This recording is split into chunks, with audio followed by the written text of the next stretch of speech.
and say a little bit about yourself. Thank you.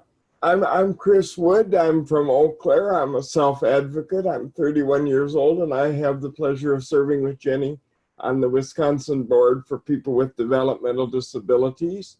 And I also recently got appointed to the State Independent Living Council. And I'm excited to talk with you today about voting in the time of a pandemic with a disability. Thank you very much, Chris. Next, Brianna Hansen from the Wisconsin Election Commission. Everyone, my name is Brianna Hansen, and as mentioned, I'm an election specialist with the Wisconsin Elections Commission. Thank you all for having us today. We're very excited to be here. All right, thank you, Brianna. And next, Richard Rydecki, also with the Wisconsin Election Commission. Good morning, everybody. My name is Richard Rydecki, and I'm the Deputy Administrator at the Wisconsin Election Commission. And I supervise our elections administration team that provides policy guidance and training for our election workers, our local election officials that administer elections on the ground level, and also provides voter outreach support to our voters. I've been doing elections work for the state for about 9 years now, and I've been heavily involved with our accessible voting program for the majority of that time, and I'm super pleased to be here with you today to kind of let you know what's going on in the state level and provide you with any information and answer any questions you guys have, so that everyone who's interested in participating in the November general election this year has the tools they need to do so. Thank you, Richard. And next, Jenny Newgart, who you have seen already, but I don't think she's introduced herself. So Jenny, would you introduce yourself, please? Yeah, I'm Jenny Newgart. I'm the grassroots disability community organizer for the Board for People with Developmental Disabilities, and BPDD and DRW collaborate on the Wisconsin Disability Vote Coalition. Great. And then our final speaker for today is Barbara Beckert. Barbara, would you introduce yourself, please?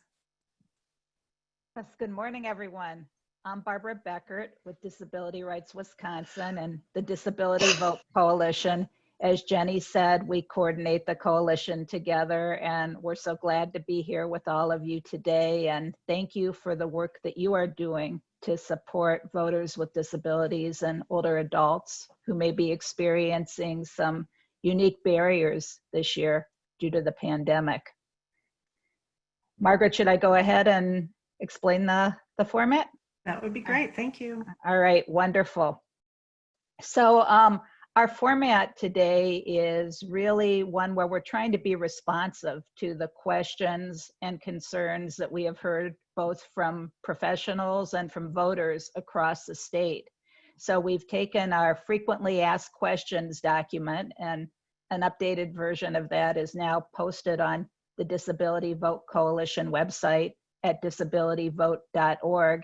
And we're using that as a framework today. So you'll hear from our panelists talking about questions that kind of run the gamut from the whole process of voting, from important dates to photo ID, registering to vote, absentee voting, safely voting in person, as well as some of the voter rights and accommodations and accessibility concerns that are so important for voters with disabilities and older adults. So we also invite you to follow some of the ground rules that we've laid out that we hope will help the webinar go smoothly. So I'll just read those to you. We ask folks to remain muted throughout the presentation, but we do want to hear from you. So feel free to put any questions or comments you have in the chat. We'll be monitoring those, and it may be that those are already going to be addressed in the areas that our speakers are going to be including in their remarks, but if not, we'll do our best to get to all of those questions. The PowerPoint, the resources we'll be sharing, and a recording will be available on our website within a few days. Some of the resources, for the most part, are already there. We'll also send a follow-up email to you, so you'll have those links at your fingertips.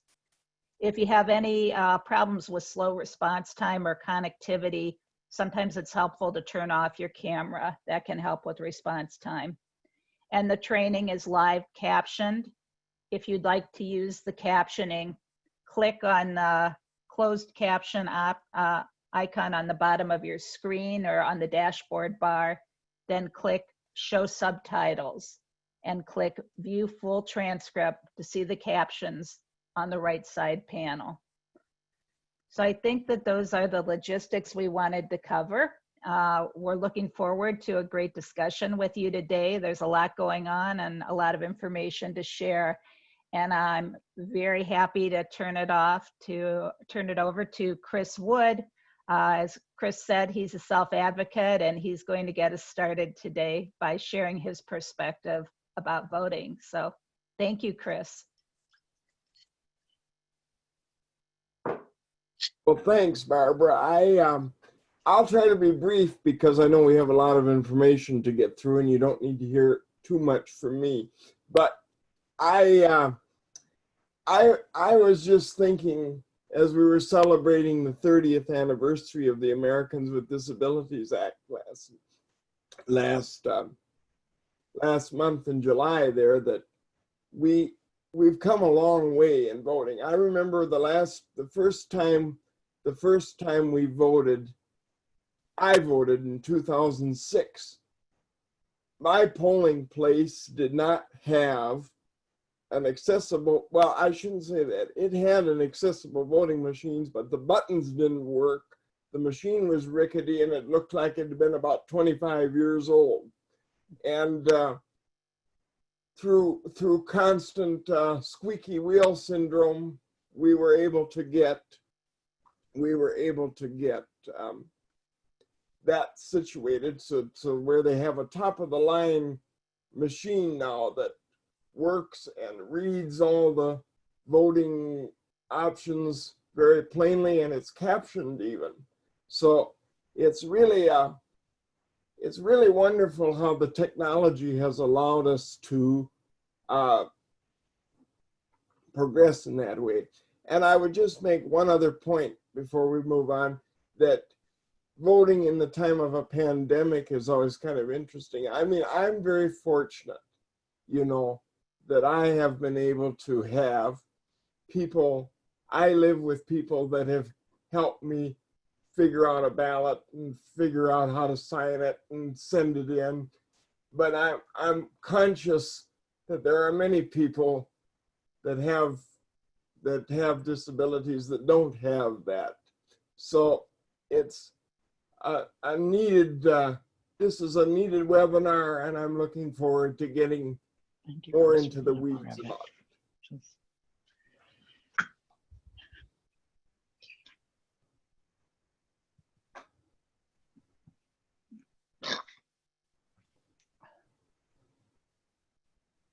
Whoops. Hi, honey. Listen to. All right, Richard, you want to go ahead and tell us what's new? Sure. We're just going to give you guys a little bit of an update on where we stand for the November general election and ballot preparations. And I'm sure many of you have seen this news already, but there was a few court cases surrounding ballot access for independent presidential candidates for the November election. And we've recently received decisions by the courts in those cases that remove the restrictions for ballots to go out to voters. So the reason why this is important, the reason why we want to share that with you is technically tomorrow is our local election officials deadline to start sending absentee ballots out to voters who have an active absentee request on file. So if you have previously filed an application with your local clerk to receive a ballot for the November general election, those ballots are going to start going out later this week, and you should you can take a look at our My Vote Wisconsin website, which we'll talk about frequently throughout this presentation, to be able to track your ballot and make sure that you know when it's on its way and when you should check the mail for that. So that's the news that we have right now, is ballots are currently being prepared for mailing, and that you should, if you're waiting for that ballot, take a look in the mail, take a look on the My Vote Wisconsin website to track it, and that'll give you the maximum possible time to be able to vote and return that ballot.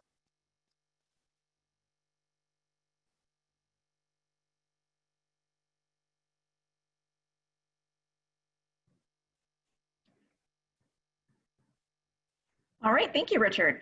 So I'm going to go over some of the key dates that everybody should be aware of with the upcoming election because they're extremely important.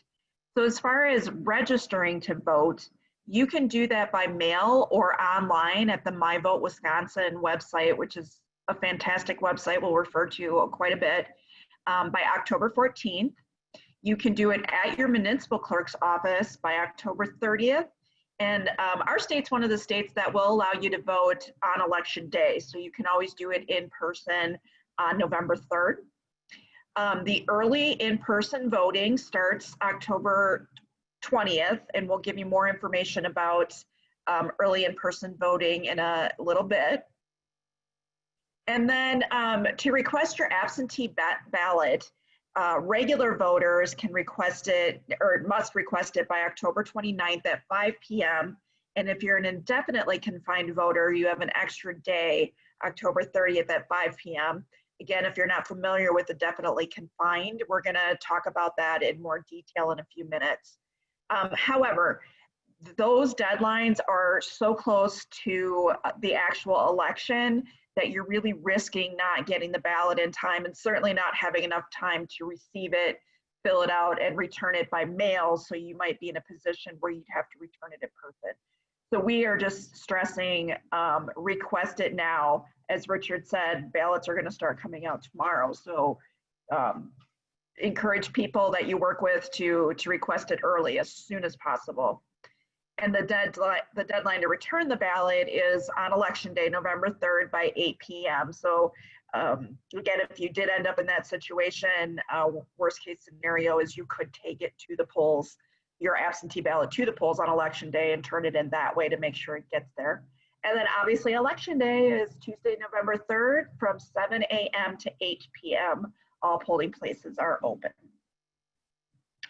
So I'm going to shift over, I believe, to Barbara to talk about photo ID. Yeah, thank you, Jenny.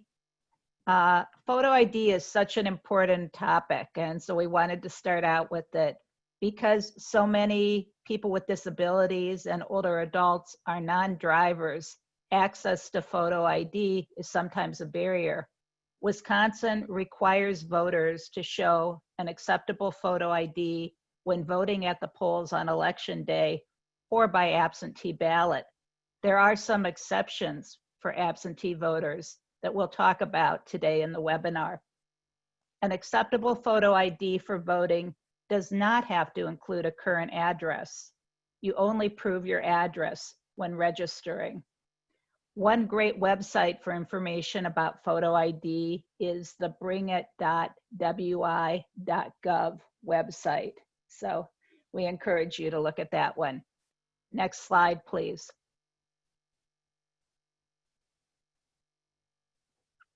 These are some of the most common IDs for voting.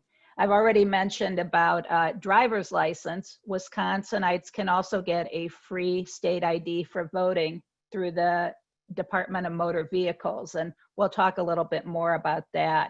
Some of the other common IDs are Veteran Affairs ID card, certificate of naturalization, a passport, student ID with the proper, that's not expired and that has the proper eligibility information. So we find that still, even though there are a range of IDs that are acceptable, that there are a number of folks who fall through the cracks and don't have any of those. And that's where you can be helpful. Next slide, please. First of all, understanding who does not need to provide a photo ID is important. Indefinitely confined voters, will be explaining more detail about who that includes. Voters in some special care facilities. Confidential electors are exempt. Those are individuals who've applied for the status with their clerk and have presented a court order or a letter from law enforcement or the staff of a domestic abuse shelter or other agency that assists victims of domestic abuse. And active military and permanent overseas voters are not required to provide a photo ID when they vote by absentee ballot. If they vote in person, they too must present a photo ID. Next slide. So how can you get a free ID for voting? Here are some of the steps that voters need to go through, and you as professionals who are working with voters with disabilities, older adults, may be able to assist them. Free ID for voting is available from the Department of Motor Vehicles. We strongly encourage people to contact the DMV voter ID hotline to make arrangements and to learn about the data and documents that they need to bring with them. The number is here, 844-588-1069. There have been some changes with DMV customer service centers during the pandemic, so check that out online to see what the closest center to you is and what the hours of operation are. We're excited that just this week, an additional DMV center has been opened in Madison. It opened up yesterday. It's on a limited basis, but it'll be available throughout the election, and it's on Park Street, which I believe is on the east side of Madison. So check the DMV Service Center website for the most up-to-date list, and there also have been some expansions in other areas of the state as well. The Wisconsin Voter ID Coalition is a group that is very dedicated to helping voters with questions about photo ID, and in some cases, they may be able to assist with transportation to DMV locations.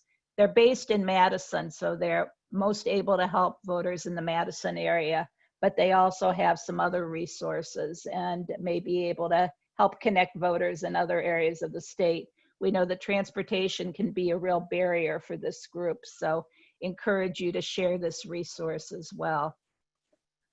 I'll turn it over to Brianna now, who's going to talk about voter registration. All right, so to see if you're registered, you should go to our website, myvote.wi.gov. You're going to be hearing that a lot.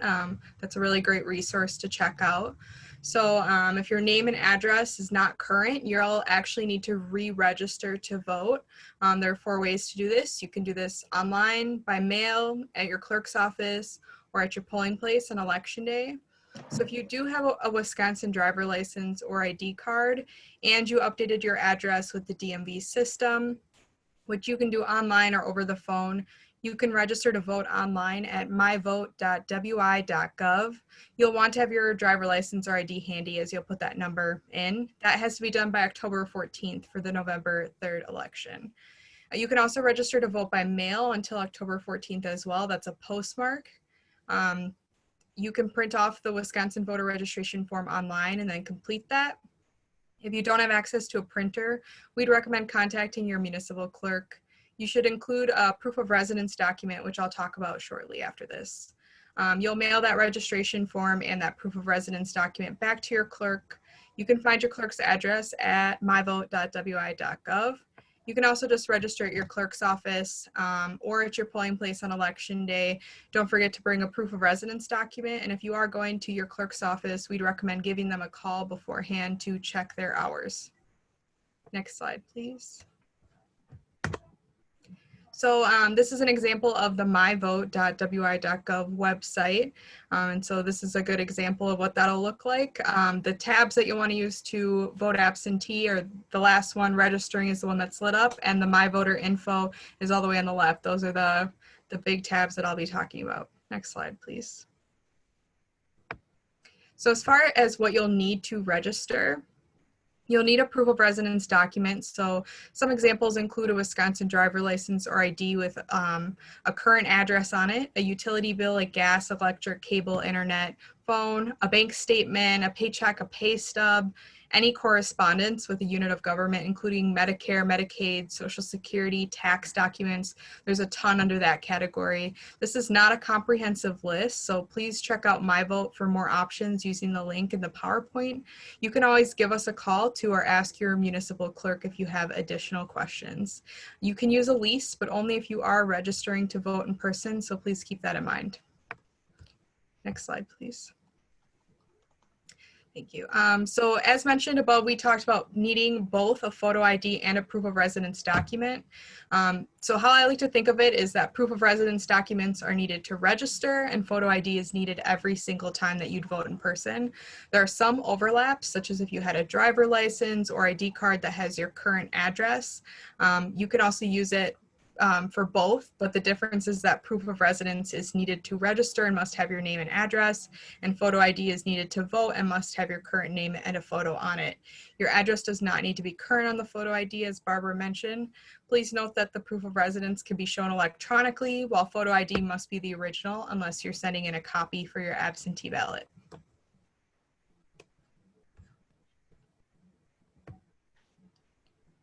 So can you vote using your new address if you've recently moved? So at the end of July, the 7th Circuit Court of Appeals ruled on the voter residency requirement.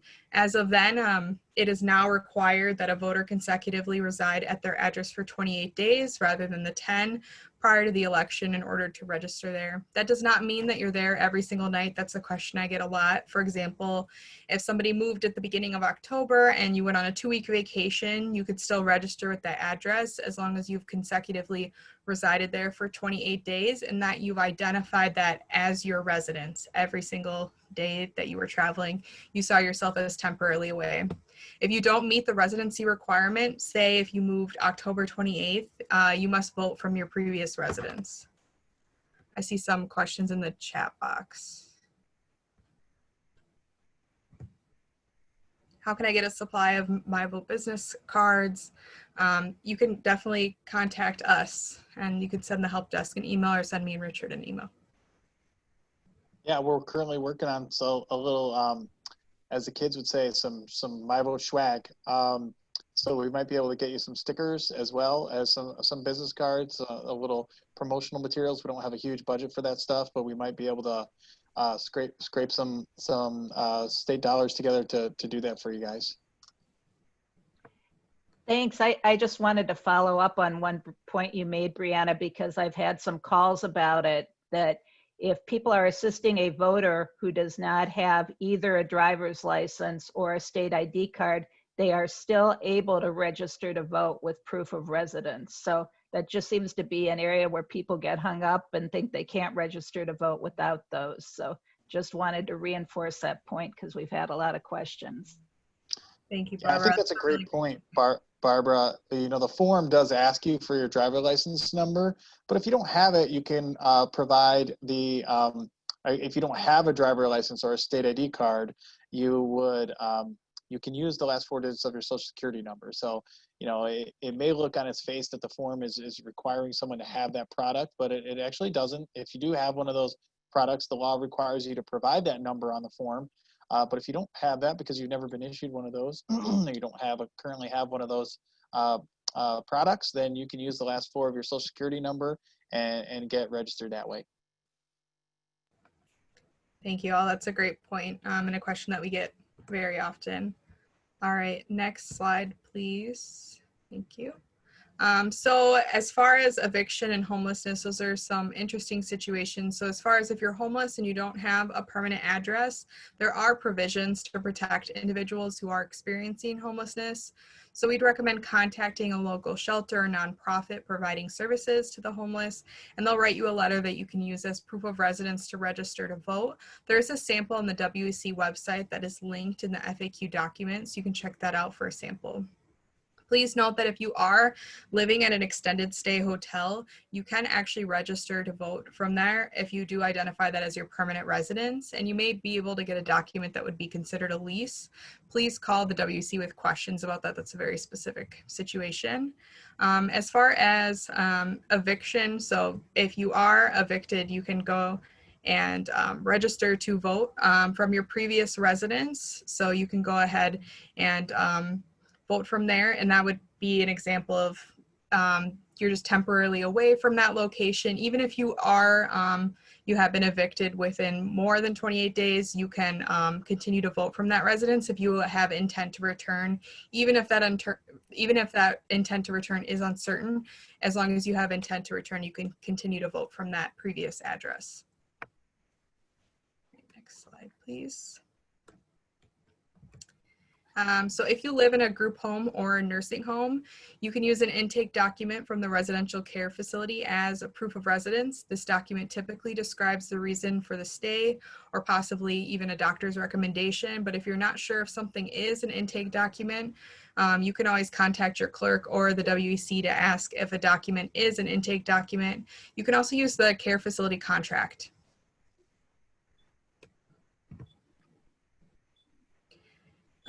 So if you work at a care facility and you want to assist voters with absentee voting, in a typical election, special voting deputies, which are also going to be called SVDs, would be deployed to care facilities to conduct absentee voting with residents. With concerns with COVID-19 and safety, SVDs may not be entering care facilities for the November election. The commission is actually meeting about this today to decide whether or not those SVDs will be deployed.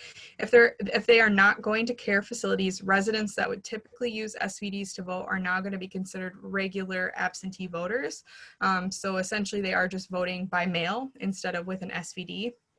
Long-term care facility staff can assist these voters. They could serve as their witness.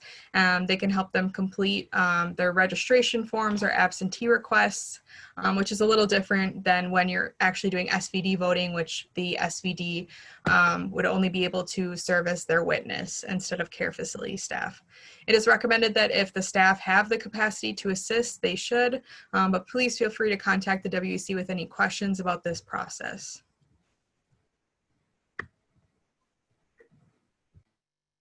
So Brianna, there was a question about will those voters automatically be enrolled in the absentee pool?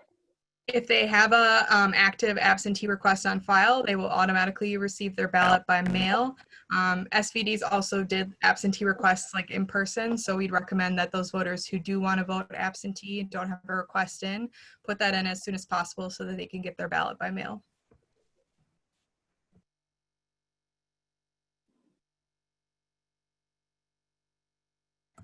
All right, I see another question. Can a person that is incapacitated vote? So the only individual that can take away somebody's right to vote would be a judge that would adjudicate somebody as incompetent. So power of attorney or even a doctor cannot take away somebody's right to vote. It would have to be a judge that would adjudicate somebody as incompetent.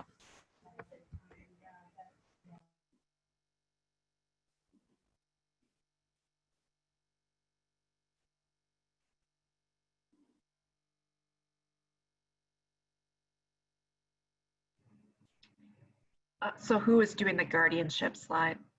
That is Barbara. Sorry for that. I was so busy listening to Brianna and Richard. So this is very timely given the question that just came up.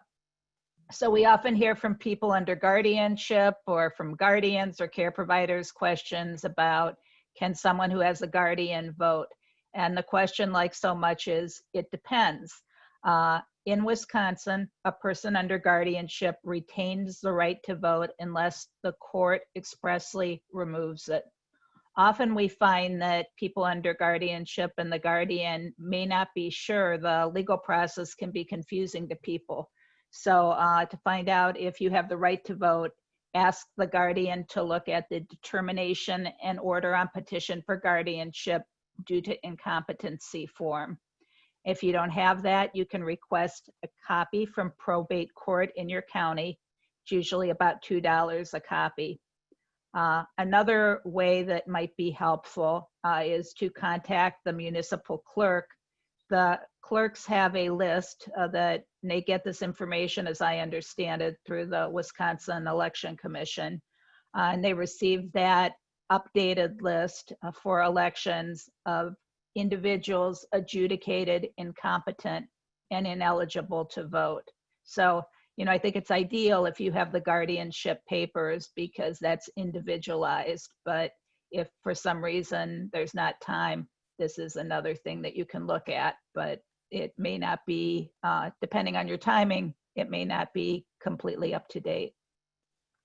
A person who has a guardian and has lost their right to vote may petition the court to restore their right to vote. And we've heard some really exciting success stories from people who have done this. And so we're eager to be a resource. At the Disability Vote website, we have some resources on this topic.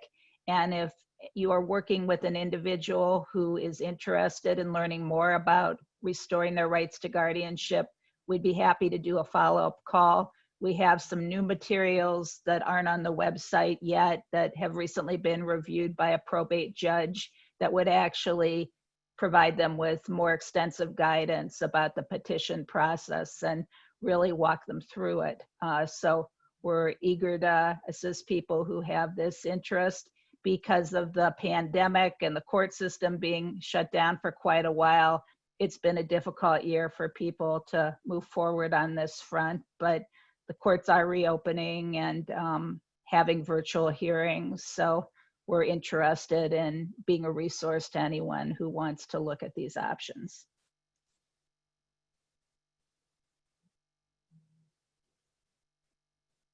I think Richard's taking the next one.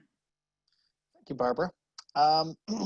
So we get this question a lot. So can a voter who has some sort of criminal record, are they still eligible to vote? Are they still eligible to be a registered voter here in Wisconsin and cast a ballot? And I think a lot of the confusion on this stems that different states have different requirements when it comes to this. But in Wisconsin, the only people who are restricted from casting a ballot due to a criminal offense are folks that have been convicted of a felony and that are still serving some portion of their sentence, including any parole, probation, or extended supervision. So if you look at the slide here, anyone that's convicted of a misdemeanor is still eligible to vote. Your voting rights are not restricted as part of that process. Even if you are currently incarcerated on a misdemeanor offense, or you're currently serving some portion of that sentence, you are still eligible to vote.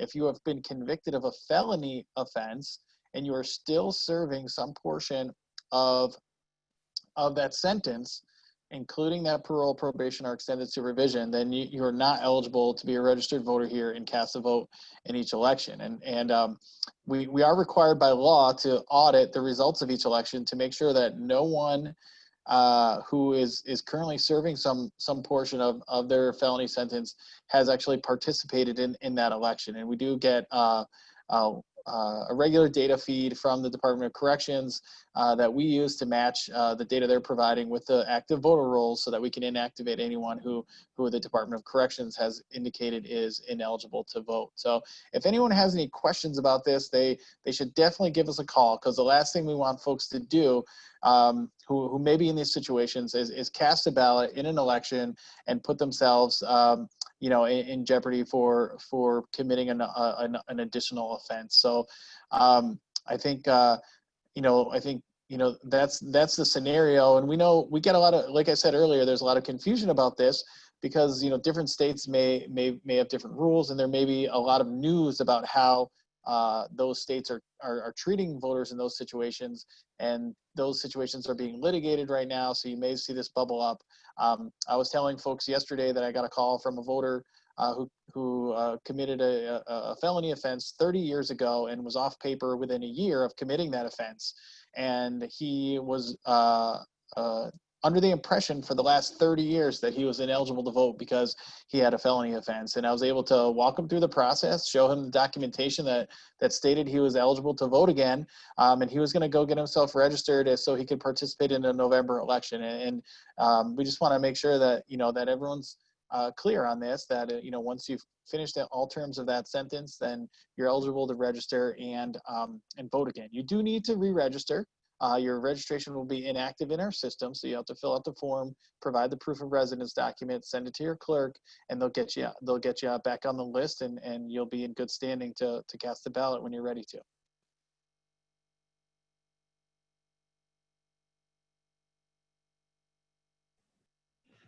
Great, thank you. So we want to talk about how to request an absentee ballot.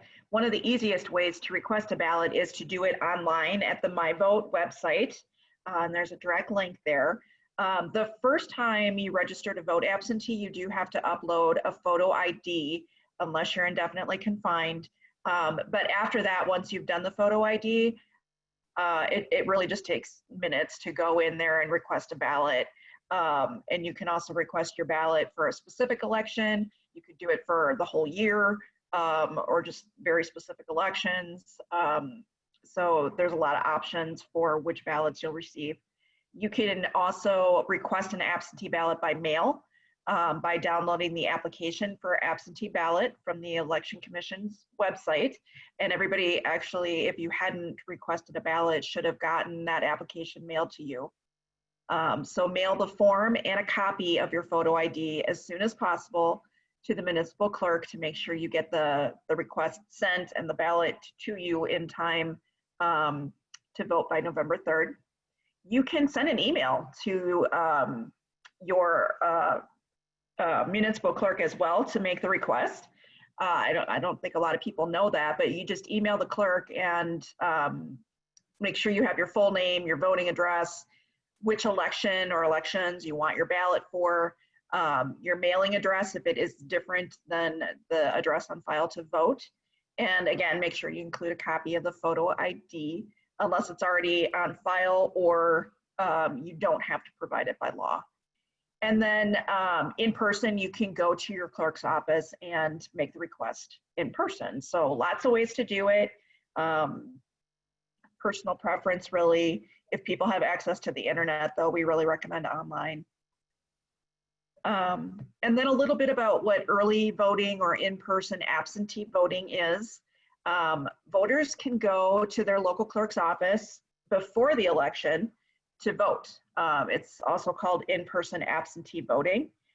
So that's a nice way for people to, if they're maybe feeling a little uncomfortable about having their ballot go through the postal service and don't want to be around a lot of people on election day, this might be an option where you can go in person early and you probably won't have as many people, won't be there at the same time. So it might be a little bit safer. If you need to register to vote yet, you can also do it at the same time, which is really great that Wisconsin allows that. And each municipality sets their own dates and hours for in-person absentee voting. So you need to check with your clerk to find out when they're available and where. But soon, the MyVote Wisconsin website will start featuring what the locations are for early voting. So that will be a huge assistance for voters out there to find out. In smaller places, it could be at the clerk's house from 1 to 3 in the afternoon. So it really varies. There's no way we can provide that right now, but pretty soon that'll be available. So I'm going to, I think we're back to Brianna. Brianna. All right, so if you are absentee voting and you're doing this due to age, illness, infirmity, or disability, you can certify that you are indefinitely confined. This is an individual choice and designation. There's no burden of proof or documentation that's required. It's completely individual. It does not require an individual to be homebound or have a permanent confinement. For example, if somebody breaks their leg, they should be considered indefinitely confined. They could be considered while recovering from their broken leg. Indefinitely confined voters will receive a ballot for every election until they stop returning a ballot or request the clerk to discontinue. The voter must contact the clerk if they are no longer indefinitely confined to change their status back to a regular absentee voter. If somebody is indefinitely confined, they are able to substitute providing their photo ID and instead use that witness signature on the outside of every absentee envelope for verification of the individual's identity. This witness signature is no different than what is required on every absentee ballot. It just is, it's not an exemption, it's a substitution. If you are indefinitely confined, You can select this when requesting an absentee ballot. It is on box 6 of the request form, or it's also available online as an option. If you are struggling to get a copy of your photo ID and you're not indefinitely confined, we would suggest checking out alternatives to get that copy, such as a Walgreens, a FedEx, a UPS, something like that, to go get a copy. As we know, many libraries are closed, which is where a lot of individuals were making copies of their ID.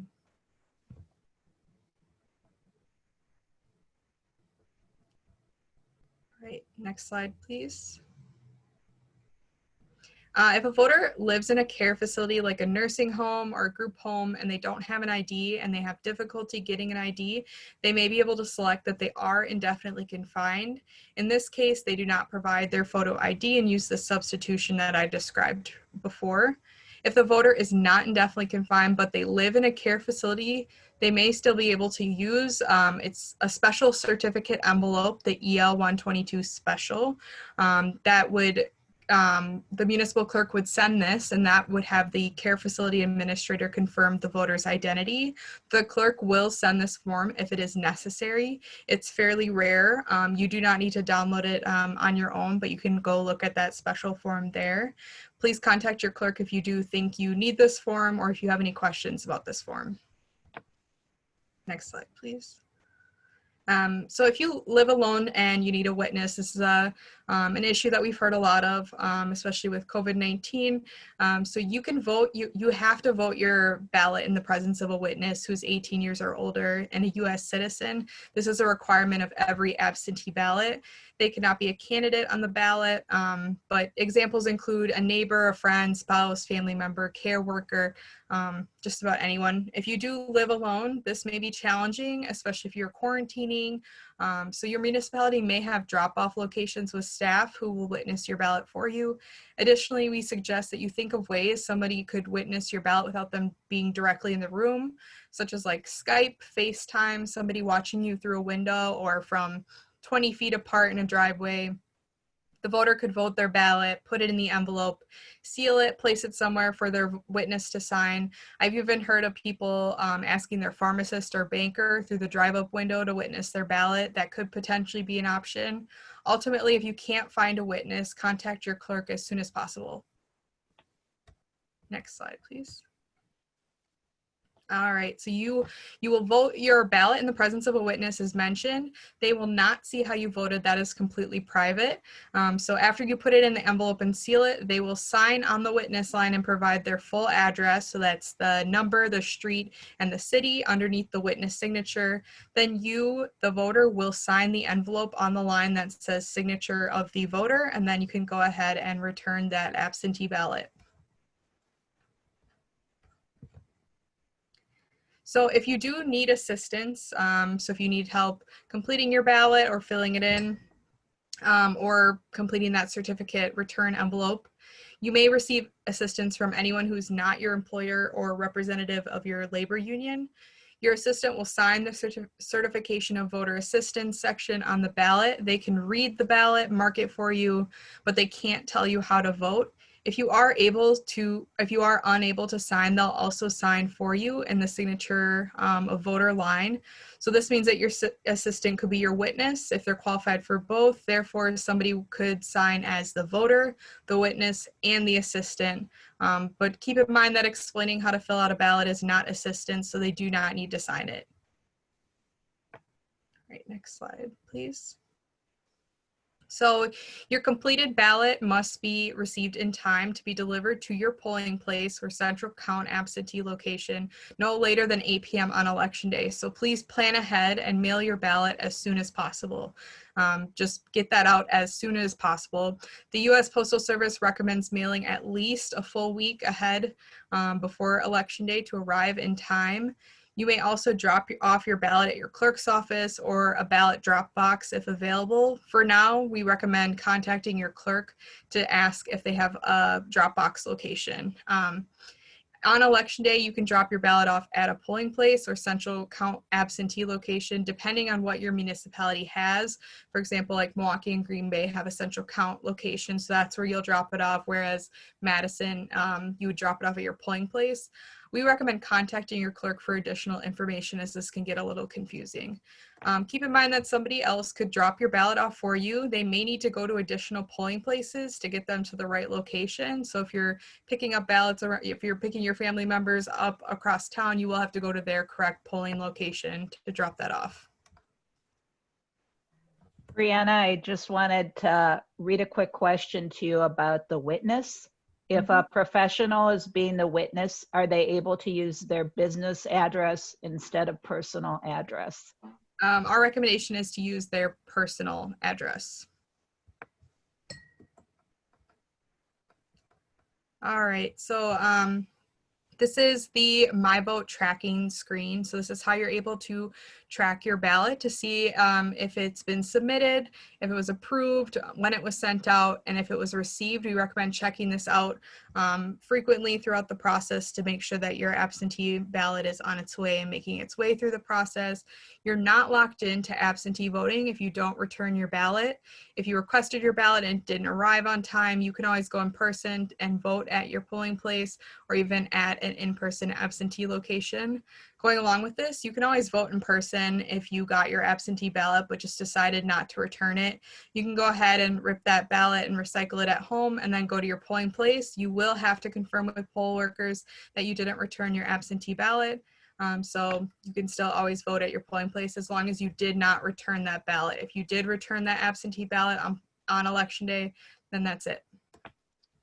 And Brianna, one little thing too to note here on this tracker screen is we have provided some updates to this screen over the course of 2020. So there's going to be some new information that's displayed here, including that anticipated delivery date. That's data we're getting directly from the Postal Service. That'll show you where your ballot is in the postal process. But when your ballot is returned, when you've voted it and returned it, either used that drop box or mailed it back to the clerk, if there is a problem with it, say you forgot to have your witness sign or your witness address, once that clerk logs that information, that deficiency into our system, it will actually also display on here. So it'll give you a warning that your ballot is in jeopardy of not being counted, so that you can work with your clerk to remedy that problem. So it's a really great plug for people to check the status of their ballot a couple times leading up to election day, and to see if there are any issues that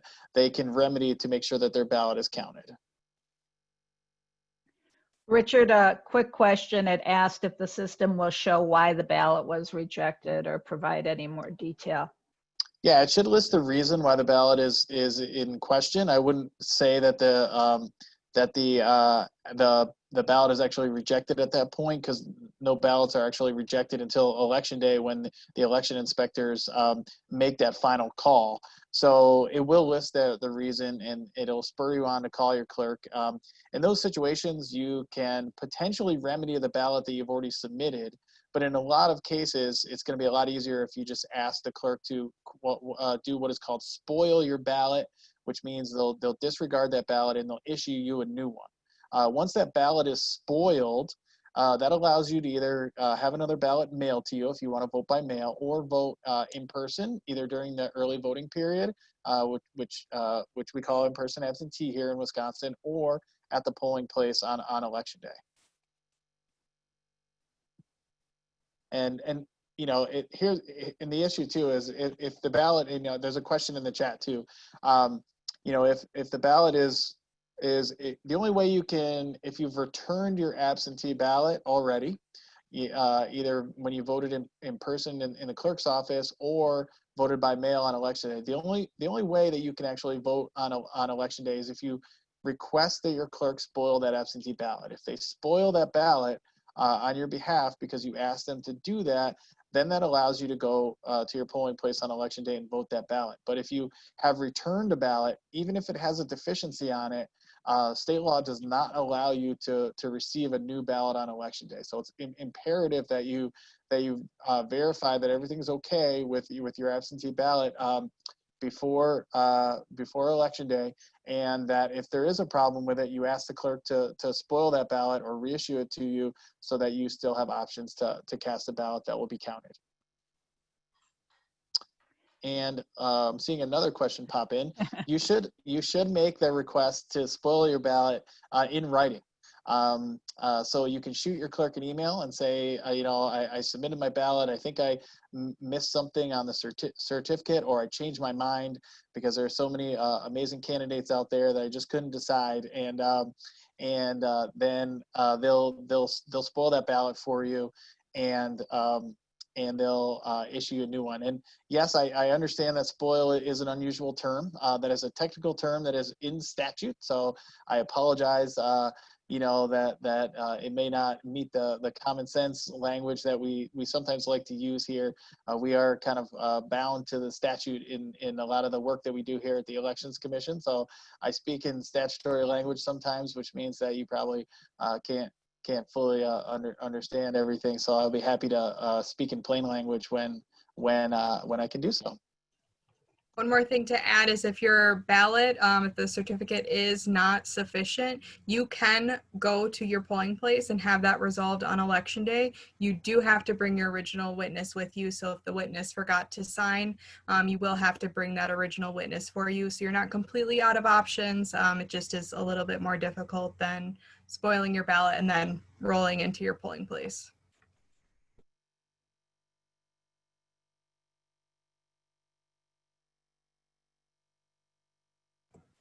I see a question about, does WEC have a voter guide that addresses this process of spoiled ballots? It's in some of our manuals, but I'm not familiar with it being spelled out anywhere else other than just emailing your clerk. Yeah, and we actually have some guidance out there from 2016 that we're going to freshen up and repost.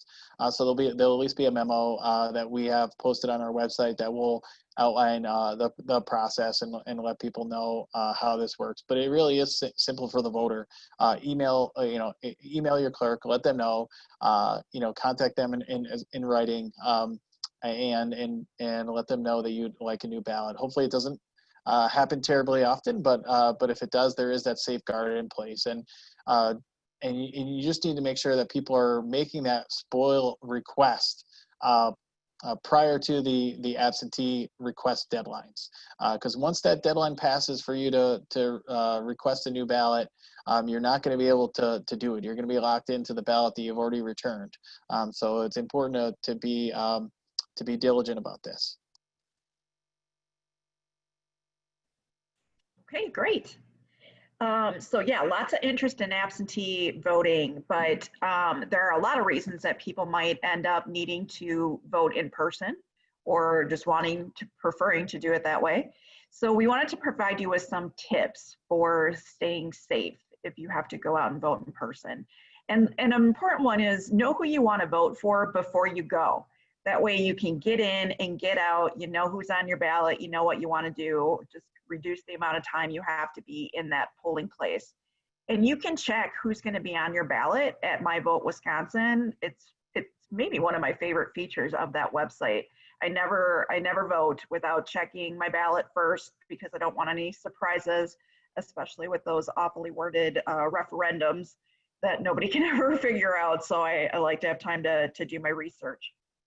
Curbside voting, if you're not able to enter the polling place because of a disability, you can use curbside voting where they will actually come out to you, to people, so you can vote. And Chris is going to talk about that in more detail. Check your polling place before you go. It may have changed. So it's during a pandemic is a bit of a hard time to recruit poll workers. So some polling places have had to change or be condensed with other ones, especially in larger cities like Milwaukee. That was a problem in April. So just check your polling place before you go, save yourself some headaches and see if it's changed or not. And some places are offering drive-through voting for everybody, whether you have a disability or not. So you can see if your polling place is doing that, and then you don't even have to get out of your car. If you do have to get out of your car, we recommend everything we've been hearing for months now. Practice that social distancing, wash your hands really well before and after you vote, and we recommend that you wear a mask. And just be patient and courteous. The election workers are really doing their best. this is something nobody's ever seen before. And we've got, April under our belts, but, we still haven't perfected the process. And the polling places are pretty well stocked. And I believe most of them will let you take the pen with you so nobody has to reuse it. But if you feel better, you can bring your own black pen. And then I mentioned the mask. So I'm going to have, I think it's Richard, talk about the mask requirement when voting in person. Yeah, thank you. Thanks, Jenny. Currently, we still have the statewide mask mandate in place that the governor has issued. But heading into the August election, we took a look at that requirement and how it coexists, or if it can coexist with people's voting rights. And our commission, determined that the governor's order, while it was in effect, it could not be enforced when it came to voters, right? So our commission determined that legally we could not add another qualification to the voting process, even if it was in the interest of public health. The legislature and the state constitution are the only entities that can establish those qualifications to the voting process, and in this case, we felt that the governor's face covering order could not be enforced, and you could not turn away a voter for refusal to wear a mask or face covering at the polling place. Now, what is this going to look like in November? We don't know, because we know the governor's mask mandate is set to expire in a couple of weeks, and there's been some talk about trying to extend that, and we'll see if that happens. Expectation is that our guidance will not change, that legally, and the governor's office and his legal counsel, has agreed with this determination that voters cannot be denied their constitutional rights based on their unwillingness to wear a face covering. So we do recommend it, though, strongly, that voters wear a face covering when they're in the polling place. It meets all of the criteria for risk factors, right? We know that anytime you're in an enclosed space and it's crowded, this is when you want to use a face covering to protect yourself and to protect others around you. If you are using a mask or face covering when voting, you may be asked to briefly remove or relax that face covering for identification purposes when you're at the poll book. I think our guidance is, and we just had a training on this morning. Our guidance is that this should not be a universal process where everyone is asked to do this. We do think that the verification of the identity of the voter and the comparison to the photo that's on the photo ID that they're presenting can be done without having to ask every single voter to remove or relax their face covering. So we do, as under the governor's current order, we do think that it does cover poll workers and election officials, and they should be wearing face coverings at their polling place. We did hear some sporadic reports in August that this was not universally done. But it is our belief that the governor's order covers these folks. So if you're going to vote in person during in-person absentee at the clerk's office or at an alternate site, or if you're voting on election day, at least under the current mandate, we feel that poll workers and election officials should be wearing face coverings. So you might see, that your clerk is asking if you're refusing or unable to wear a face covering, that they might have some alternate procedures. They might want you to vote curbside. They might have a separate room in the facility where voting is being held for you to do so you can do so safely. They may have a separate area of the voting area where maybe a poll worker might have more extensive PPE to administer your ballot, but no one's going to be turned away for unwillingness or inability to wear a mask or face covering, but you may be asked to go to a separate area of the facility or room to cast your ballot so that we can keep everyone safe. I think there's also a question here that Barbara's feeding us about what should voters do if poll workers are not wearing face coverings. Well, you can give us a call and we can try to triage that situation in real time. certain instances, we have been successful in doing that, and others we have not. There's been some poll workers that are adamant that they, that the mandate is unenforceable in their communities, and that they aren't required to do so. We're going to continue to message on this because we value the public health guidance that we've received from our partners at the Department of Health Services, that everyone should be doing this, and it's strongly recommended for voters, and we do think it's required for poll workers. And then, once again, we get questions too, like the one Barbara submitted in the chat about local ordinances. And local ordinances are the same as the statewide mandate. We think that they are applicable to poll workers and election officials during voting, but they can't be enforced when it comes to voters. And each individual mandate, either on a county or municipal level, is a little bit different. So we can't kind of use broad strokes to characterize them all. But if a countywide mandate is in effect still, and the governor's mandate has expired and can't be extended, our guidance would be the same. It's strongly recommended face coverings for voters and required for poll workers and election officials.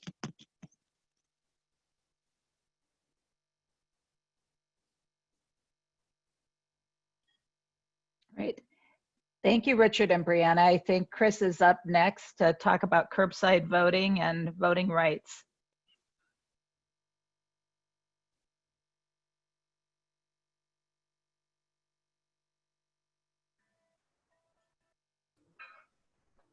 So, curbside voting. Now, I haven't actually done it, but my grandmother's done it. And what ends up happening is it should be available, as people have said, on election day or before. You ring the clerk's office, or you can have a witness go into the office and say that you have somebody that needs curbside voting. That's also acceptable. And it's required by law. So don't allow them to turn you away if you need it. And then if you are exhibiting symptoms of COVID-19, it's recommended that you apply for curbside pickup. Just an anecdote, my grandmother is approaching 90 and was afraid that she wouldn't be allowed to vote. So we went up to her polling place at the local church, and she was able to cast a ballot with her son-in-law, and the clerk's kind of monitoring the situation, which she had a lot of trepidations about doing that. But once she realized how easy it was, she wishes she would have done it earlier. So that's why it's a vitally important service.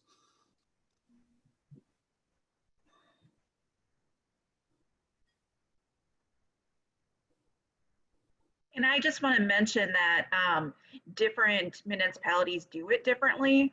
So in some places it's like, oh, just honk or pull up far enough and we'll come out, ring a doorbell. I think the best option is if they post a phone number that you can call. But everybody does it differently. So we also recommend calling your clerk beforehand so you know the process when you get there. Okay, accessible voting machine, Chris. Oh, yes. Wonderful. The Help America Vote Act established the need for an accessible voting machine for all persons with disabilities. And the accessible voting machine must provide the opportunity for folks with disabilities. This is a fairly new innovation, as I talked about earlier. One time when I was voting in 2006, they had a clerk there that really didn't quite know even how to use the darn thing. So it was kind of interesting, and I was able to organize a training for the city of Eau Claire here to kind of smooth over that process. And it's run fairly simply and well. for my municipality anyway, which I'm very fortunate about. States can solidify the accessibility requirement through use of a direct recording, electronic voting. And it is your right to vote under the Americans with Disabilities Act. So make sure you use it so we don't lose it.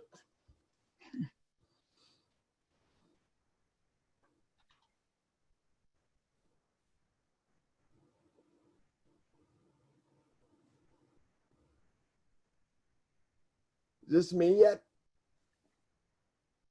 Hello? Yes. Oh, you just remember you have a right to vote. You have a right to vote privately and independently, although I prefer doing out in public because I think it's important for the general public to see persons with disability casting their vote, just to make sure that we matter. You have the right to access a polling place. You have the right to access an accessible voting machine, and you have a right to ask for an accommodation. So if you're not interested in, say, using an accessible voting machine, you have the right to take somebody else in the polling place with you to help fill out a ballot for you. And you have a right to an assistant marking your ballot, as I said.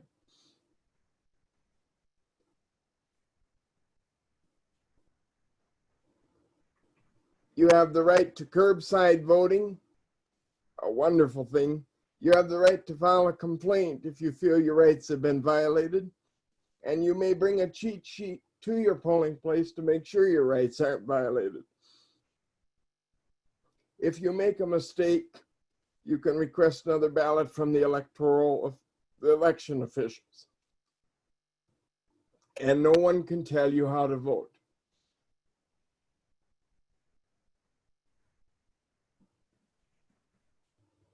Great, thank you, Chris. Very good. So how to be an informed voter, and this is where we've heard from a lot of people with disabilities that they have a big challenge is finding information about candidates that they can understand so they can make an informed decision. So we just wanted to make you aware of some really good places that you can go to try to get that information. So you can review your current elected officials and your ballot before the election on the MyVote website, which I had mentioned earlier. And you can learn more about candidates at vote411.org, ballotpedia.org, or wisconsinvote.org. They're all really good places to go to find out more about candidates and who's on the ballot. Asking questions of candidates is really important. So that they hear about disability issues and know that there are, people with disabilities are paying attention. We have sample questions that are on our website that we encourage people to ask. So if local candidates are having a town hall online or something like that, you can post those questions. And we also have some disability issues that you could send to candidates as well, just to make them more aware of some of the disability issues that are out there. And then we encourage you to follow the Disability Vote Coalition. We have many forms of media. We've got a wonderful website with all kinds of resources. We have an e-newsletter that goes out once a month with current things you should be aware of. We have a very active Facebook page. You can sign up to get emails from us, and you can even join the coalition that meets once a month. So lots of ways to get involved and find information to make you informed. And I think this is Barbara.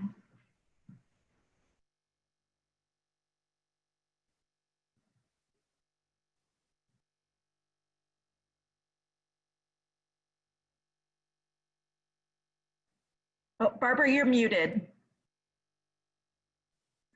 Sorry about that.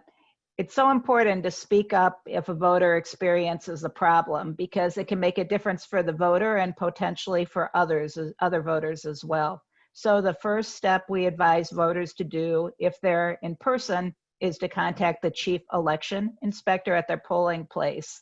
And otherwise, or if the chief inspector doesn't have an answer for you or you're not satisfied with it, go to your municipal clerk, get to know them and get their help in addressing the concern.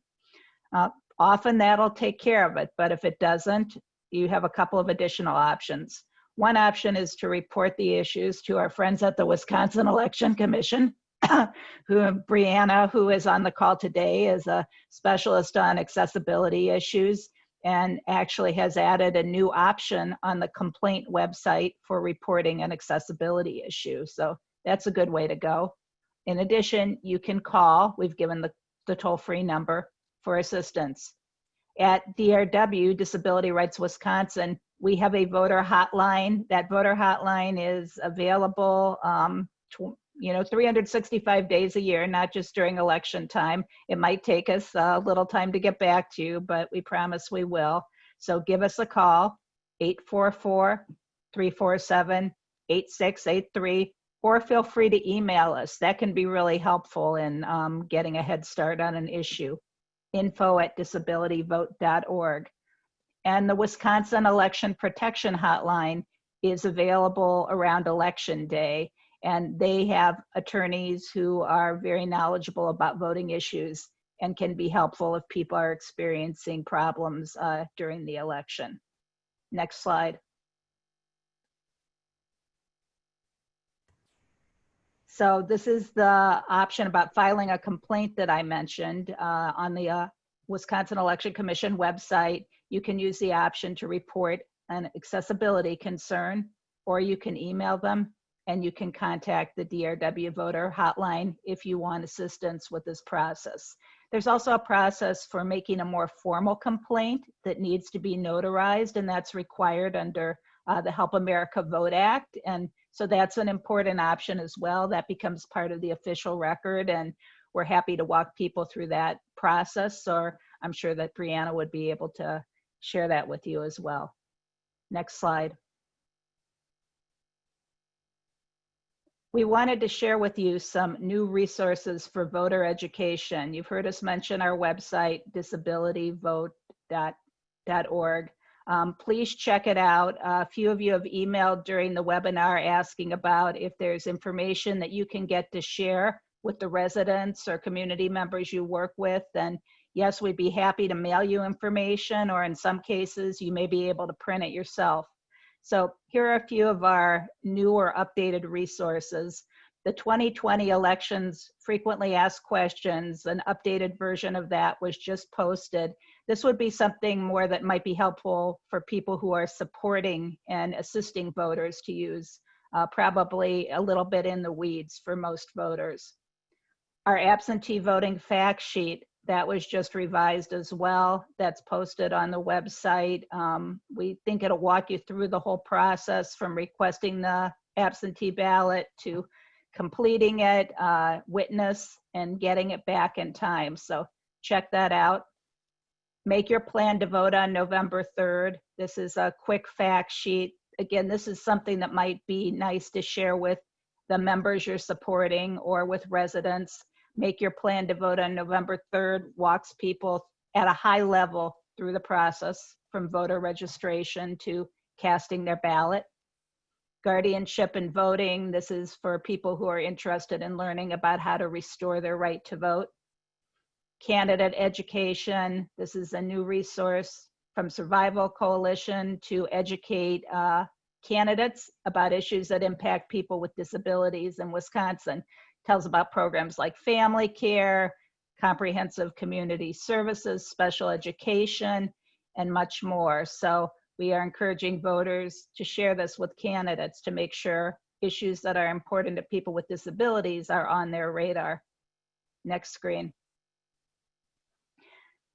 These are some a new series of videos that we're very excited about. Most of them are now posted on our website. So if you go to our website and look under videos, these are a training series that you can use. Some might want to use them with voters or with professionals who you work with. There's one about voter registration. one about absentee voting, one about voting in person, about doing that safely, a video about voter rights, and also a voting overview that's done in plain language, because as you've heard, this has a lot of complexity. All of these are also available in a version with ASL interpreters. So it's a split screen, which is what we heard from the deaf community that they thought would be the most accessible. So 2 versions of those. Please check them out. They're available now. Next screen. Our friends at the Wisconsin Election Commission have some great new resources, and Brianna had just sent a link yesterday. So here's the link, and just highlighting a few of the things that are available. I don't know if you wanted to briefly comment, Brianna, about the new resources. Thanks, Barbara. So this new web page just kind of has like all of the documents related to voter outreach. Well, I guess not all, but just a great collection of them. So they have some new videos that go over like witnessing, how to request an absentee ballot. There's some like social media posts. So this is a great resource to check out for resources for your constituents. Yeah, great. Thank you, Brianna. I'm excited to look at them, and we'll be sharing them as well. Are the videos captioned? Yes, they are, I believe. Fantastic. Let me All double right. check. Next screen. Next slide. We wanted to mention to everyone that National Voter Registration Day is coming up quickly next week. So, think about that as a homework assignment. If all of us went back and did some things to support voters with getting registered, we really would have the opportunity to move the needle. So we're so glad to have your partnership and help with this. The new video we have on voter registration could be a resource for you. We've got fact sheets and so on that we're happy to mail to you. So please email us at info@disabilityvote.org, and we're happy to connect you with materials and resources so that you can make sure that every person with a disability who wants to vote has the opportunity to do so on November 3rd. You can include voter registration in your wellness calls. If you have care workers who are going into the community, we'd love to give you our postcards or fact sheets, and they could take them with and distribute them. Independence First did something recently where they were delivering food packages, and they provided the fact sheets as part of their food package distribution. Hunger Task Force did that as well. So we've got a voting training coming up on the 22nd with People First Wisconsin, and that's something that should be accessible for voters. So we appreciate your help getting the word out about that. Again, if you're working with members, that could be a program that you would host for them and give them the opportunity to participate and learn more. Next screen. And these are some of the resources that we've mentioned throughout the course of our time with you today. So I won't read through them again, but I do want to let you know that we will have the PowerPoint, the fact sheets, and all the other materials shared with you in a follow-up email. So watch for that in the next day or so. And thanks for being such a great audience today and for all of the questions that you've shared. We hope that the information is helpful, and thank you for the work you're doing to support voters with disabilities and older adults. So I think we're almost at time. If there are any final questions, our presenters will stick around for a few more minutes, and we'd still have an opportunity if anyone has a question or comment. And special thanks to iCare for hosting, to our partners at the Wisconsin Election Commission for taking time out of your very busy schedules to partner with us today, and to Chris Wood for so eloquently sharing his experience with voting and advocacy for others in the disability community. We really appreciate it. So Barbara, do we have time for a plug here? Absolutely, go for it. All right. So Barbara plugged National Voter Registration Day of September 22nd, but a couple weeks ago we had National Poll Worker Recruitment Day on September 1st. And as you guys know, Wisconsin needs poll workers. We need folks from our community to step up and volunteer to become a poll worker in your community. So, and we also think it's a great idea, something we've worked with Barbara and all the members of our accessibility advisory committee that we have been working on for the last number of years that we run here at the Elections Commission, is trying to get representation from the disability community at the polls. There's no better way to educate people about the barriers that folks in the disability community face than by being out in the public and participating and assisting your community as a poll worker. And I know with COVID concerns that may not be possible for folks that are in elevated risk categories, but if you are interested and our clerks are just looking for competent and able-bodied folks to be able to do this, and willing folks to be able to do this. And so just reach out to your clerk and let them know that you're interested, and that's a great way to serve your community. I also just want to clarify something I said earlier. I can't figure out the captioning, so I think they may not be captioned, but we will work on it. Thank Okay. you. Thanks, Brianna. We really appreciate your commitment to accessibility. And I know we're all learning together about how to ensure our materials are accessible. So it's a work in progress. So, well, thank you, Richard. Just to follow up on Richard's plug, the Disability Vote Coalition does have a great video that we did partnering with the Election Commission about opportunities for people to become a poll worker, and it features some voters with disabilities who are currently poll workers, Jason Endress and Jason Belangi, who some of you may know. And we thought we were going to have a really big campaign this year, but we've stepped back a little because of the pandemic. But we still encourage people who feel comfortable doing that to go ahead and serve as a poll worker. Your services have never been more needed than right now at this really difficult time for our communities. So, Jenny, anything you want to say to wrap us up today? Just that I appreciate everybody's time and interest, and the big takeaway is we are always here. If you run into questions or problems, we'll steer you in the right direction. Yep. All right. Thanks, everybody. Oh.